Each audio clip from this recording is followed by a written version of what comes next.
Unless someone asks, I'm not going to discuss the topic of enlightenment again. And what I mean by that, I'm not going to go into details because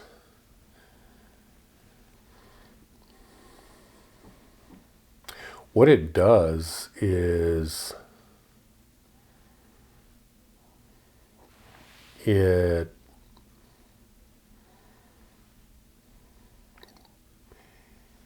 it's feeding into the concept that people think that they can understand what enlightenment is.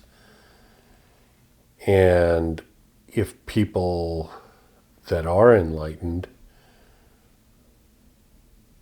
entertain that idea in thought, it causes two things. One, it causes people to think that they will actually understand it or become enlightened, which is never going to happen because likewise, I cannot give you the taste of a lemon through the lens of a video camera. And or if we were sitting in a Sangha group, I couldn't give you that taste of a lemon through the actual experience of one-on-one. I could talk about it, but I can't give it to you. And so when I talk about it, because people ask about it, it gives the false impression that you can actually become enlightened by listening to someone talk about it. So I will talk about it, but this is the last time. There's another reason it's the last time. It's because enlightenment is not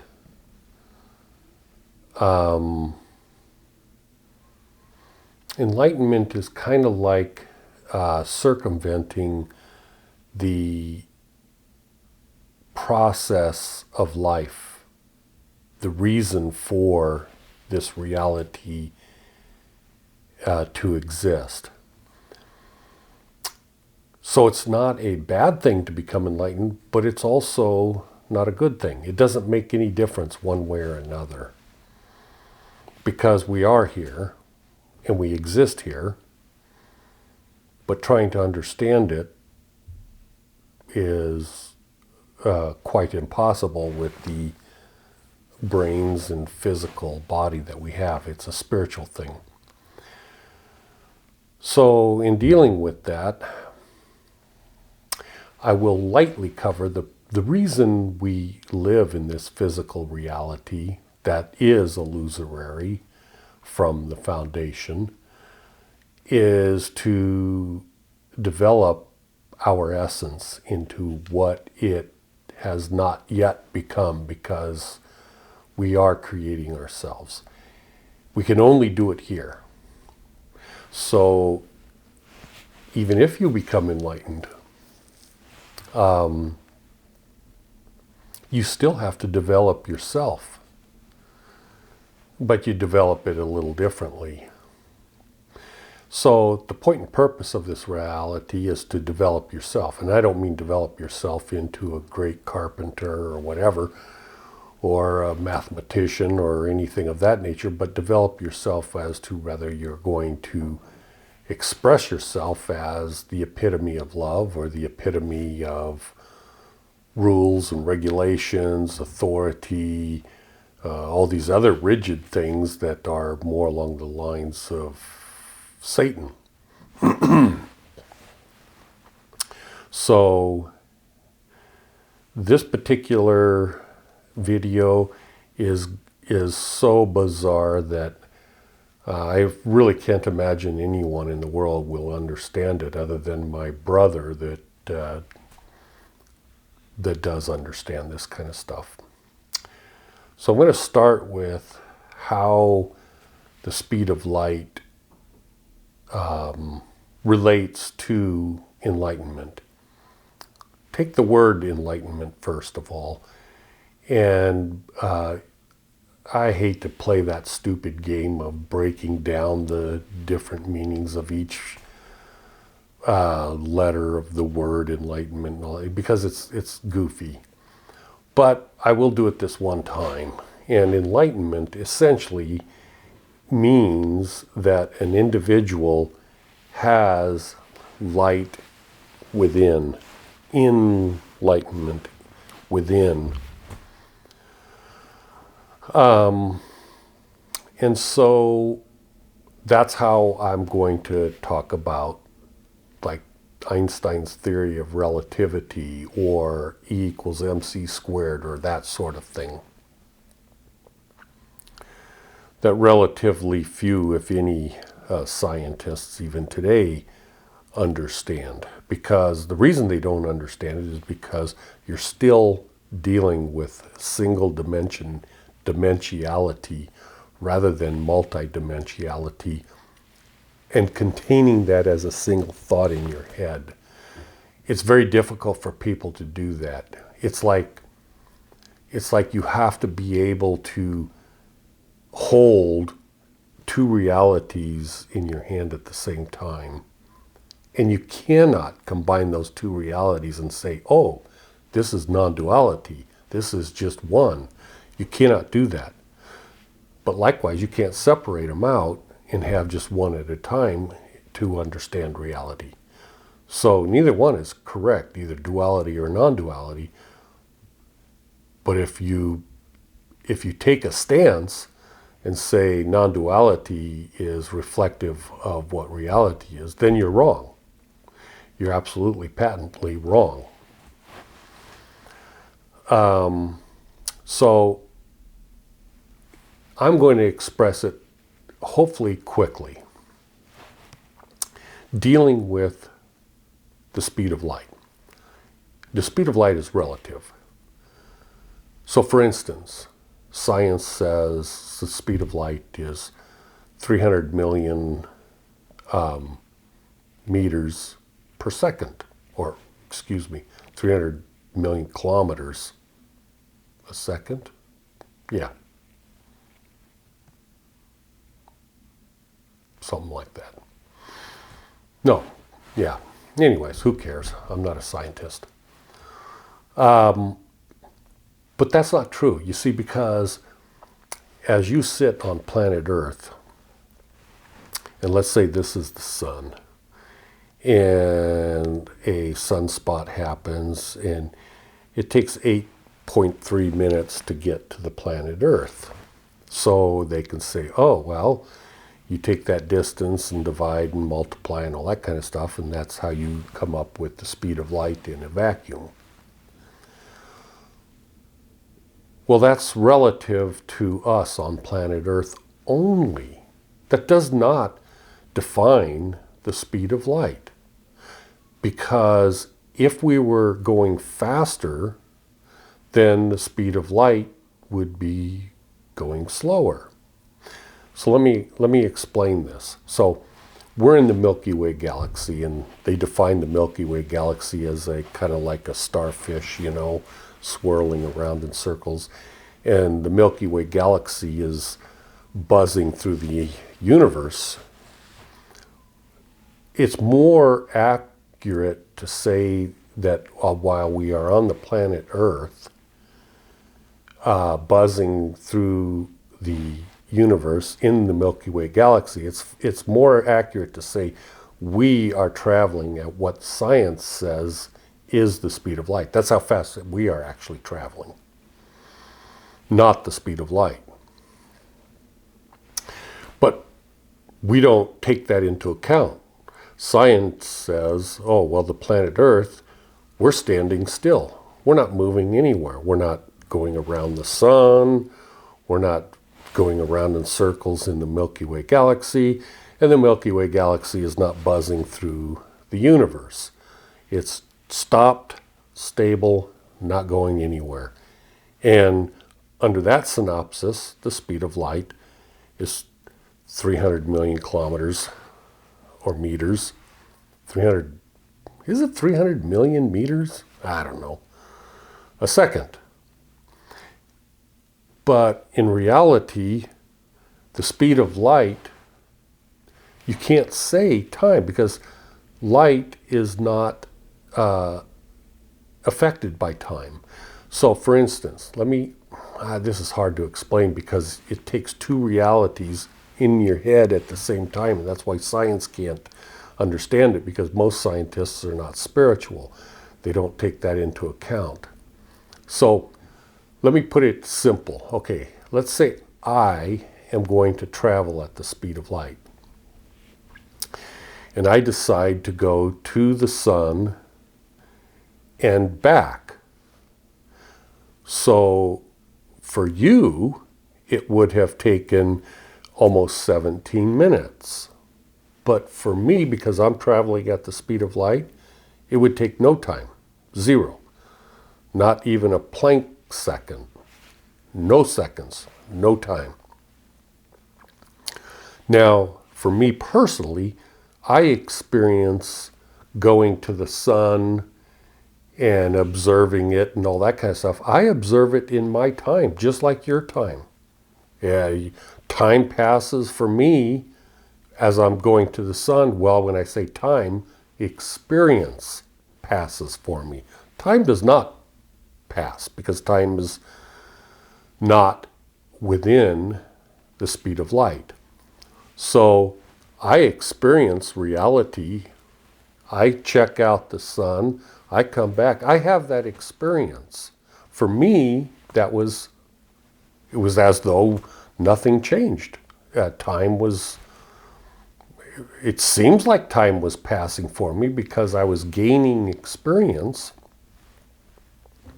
But when I got back to Earth, everybody on the planet Earth would have experienced 17 minutes of time, whereas me, I experienced zero because I look at my watch and the second hand never moved. So I could go to a galaxy, let's say 1,000 light years away. At the speed of light, I could go to that galaxy, and as long as I maintained the speed of light, for instance, I could be sitting here in this chair talking to you, traveling at the speed of light, meaning this is why people talk about a higher vibration and stuff like that. They talk about a higher vibration, they just don't know what they're talking about. They think they know what they're talking about, but they don't. But anyways, I could vibrate at the speed of light, and I could stay here. But no time would pass for me. So I could go 1,000 light years away, check things out, and come back. Now for me, zero time would have passed. But for you, 2,000 years would have passed. And there's nothing I can do about that. Time would pass. That is the theory of relativity and E equals mc squared and time and all these things. That's what all of this has to do with. But every scientist you watch on YouTube or everything, they're going to explain it differently because they don't know what they're talking about. In fact, you could question them on every step of the way, and they would have question marks in their eyes because they don't understand. But at the speed of light, time does not pass. So you have access at the speed of light of the entire universe. There isn't anywhere in the universe you can't go at the speed of light in no time. In fact, you could explore every planet, every sun, every asteroid. In fact, you could explore every molecule in the entire universe, which would take an infinity of time to do relatively if you were observing that on this planet. But for the individual that did that, no time would pass. So they have access to absolutely everything in absolutely no time because they travel at the speed of light.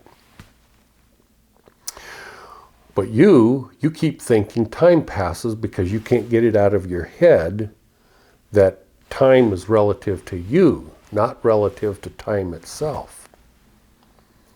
Okay, I'm done with that stuff. Now, enlightenment. What is enlightenment? Well, you have this, the light of God. You have the light of spirit. It isn't light. Don't think of light as the same thing, because God created this reality. Brahman created this reality. Whoever you want to refer to as the deity of your choice, the creator, created this reality as a mirror or as a shadow of what reality really is. And so when a person is enlightened, that they have the speed of light spiritually within, and I don't mean within this physical head or whatever, but inside your spirit, inside your essence.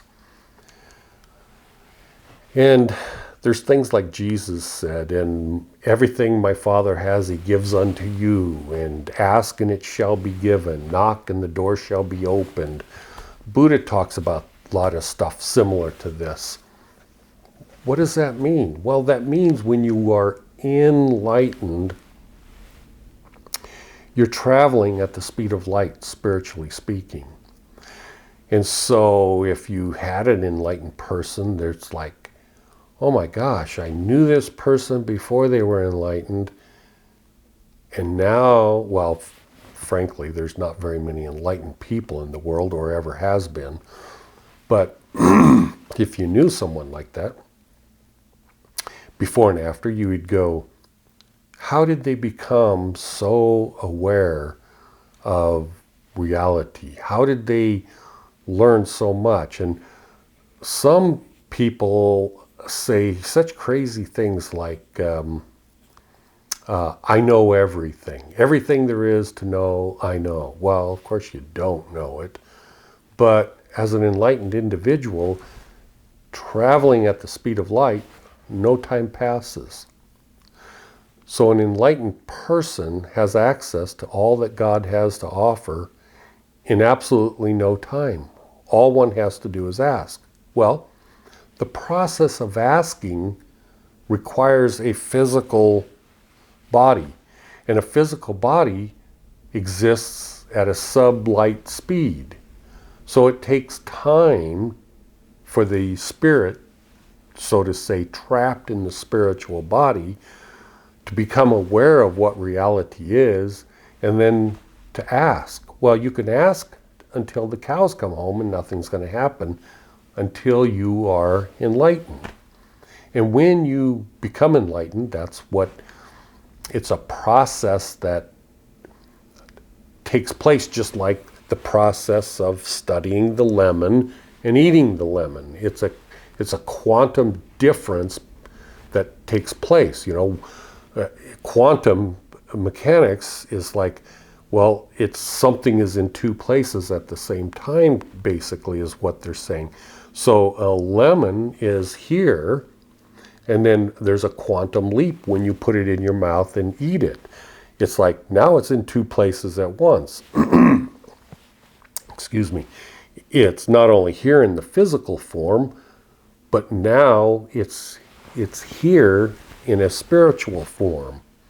You just ingested it, and it's more than just the physical part of the lemon. It's more than that.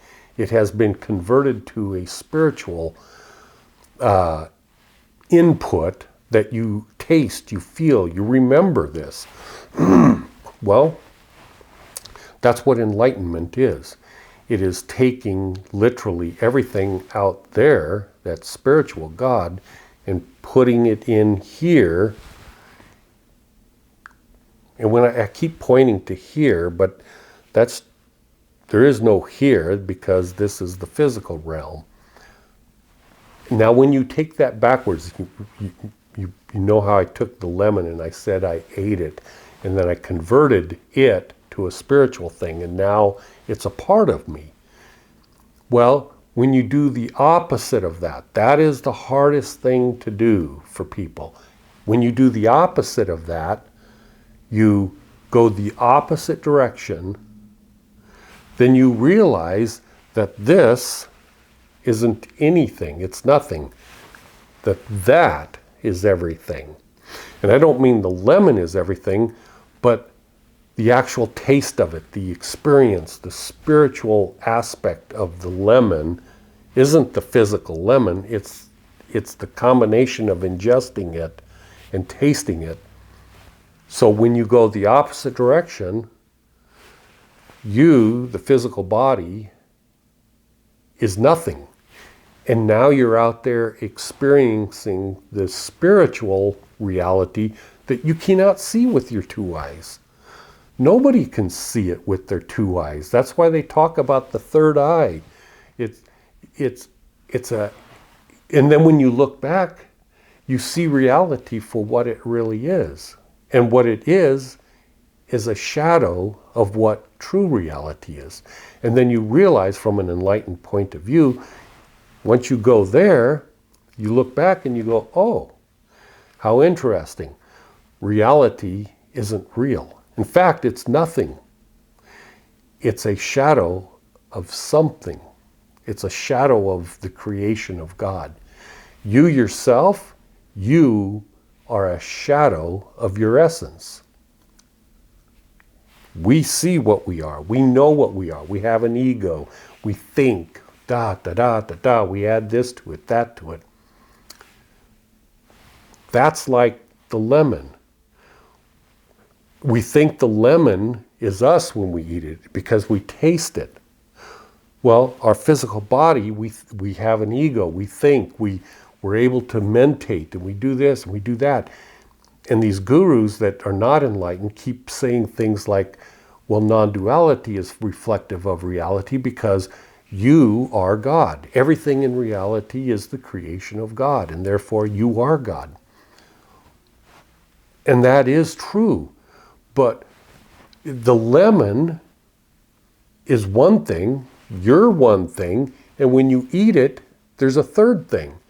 And then when you realize the third thing is the only thing that's real, the lemon's not real, the body's not real, but the aspect of tasting the lemon, that is actually real. Everything else is not real.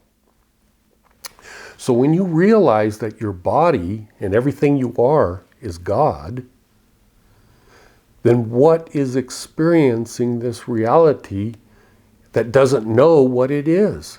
That's the essence of you. You are not God. This is God. Your ego is God. Your brain is God. Your intelligence and wisdom is God. Because you could be born as someone that is mentally deficient. But does that mean the essence of that individual is mentally deficient? No, absolutely not. It's the physical body that has something wrong with the brain or whatever. And when I say wrong, everything is perfect. God created everything to be perfect. So, what is it you are? You are like the third things. It's like the lemon, the body, and then after the taste, the experience of what the lemon is. That's what you are.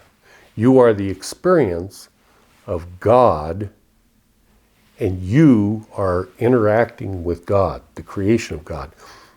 What are you doing with that? Are you creating love? Are you creating yourself to experience friendship? Or are you wasting your essence and your time and everything to acquire more wealth for the sake of greed? I mean, you could acquire wealth for the reason of helping others, and that would not be greed. But these are ways that the essence creates itself in a sub-light speed, and then when your enlightenment is escaping this reality and seeing it for what it really is. These are only words I'm using to try to express something that is inexpressible. I'm doing the best I can. I know that it's probably confusing to literally everyone. And I think, well, not think, I know that this is why Buddha dealt with philosophy and everything. Because why deal with enlightenment? It's something you can't help people become. You can talk about philosophy and maybe they'll figure it out. When I say figure it out, maybe they'll actually taste the lemon spiritually. Jesus talked about love and philosophy also. Krishna spoke of philosophy all the time. They didn't really talk about enlightenment per se because they knew also that it's a futile thing trying to help people experience enlightenment. But I'm doing the best I can, and I have the luxury of modern utensils of video, the ability to talk to people from a perspective that, well, you just have the modern utensils rather than sitting around a campfire or whatever. And of course, sitting around the campfire is just fine. But how many people have the opportunity to be at that campfire, and when that campfire is over, it's over. Whereas with the video, you can push rerun and see it time after time after time. So that's kind of a blessing to be able to do this at this time and this age. So as I said, I'm not going to really delve into enlightenment anymore because I don't think it does any good. But I will talk about a philosophy in the future. And of course, I'll cover any topic that anyone wants me to cover. But since I don't have any, or I won't say any, but since I don't have very many people that ever watch my videos, there's a reason for that. I want you to know straight up there's a reason for that. I have damn good camera, computer, microphones, equipment. There's no reason in the world why there should not be tens of thousands of people that would watch this. But the reason they don't is because what I teach is true. There's I don't know if there's anyone else in the world that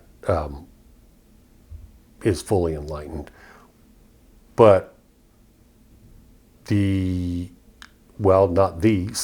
is the god of this world. And he's not going to be wanting to promote this type of interaction. And so, it's hindered. It's never going to become well published. In fact, if you are watching this now, this has got to be so damn rare, it's unbelievable. And however you found it has got to be absolutely damn near impossible. But anyways, thank you for watching, and I hope you have a wonderful holiday. This is Thanksgiving Day, and I hope that you don't get too depressed with all this COVID stuff that people are complaining about, and the government is so horrible, but that's the way it is in the Kali Yuga and the end days and all that kind of stuff. That's just the way it is. And you have to be able to recognize that and just take it in like a lemon, like I said. Just witness the evil, witness the things that are taking place. It's like, I'm off the track, and I'll get back on the track on my next video, but it's like this world could be a beautiful utopia. The only difference is evil happens to reign supreme on this planet. That's just the way it is. Anyways, make friends, love each other. That's a very hard thing to do in these days. And I hope you have a wonderful day. Thanks for watching. Bye.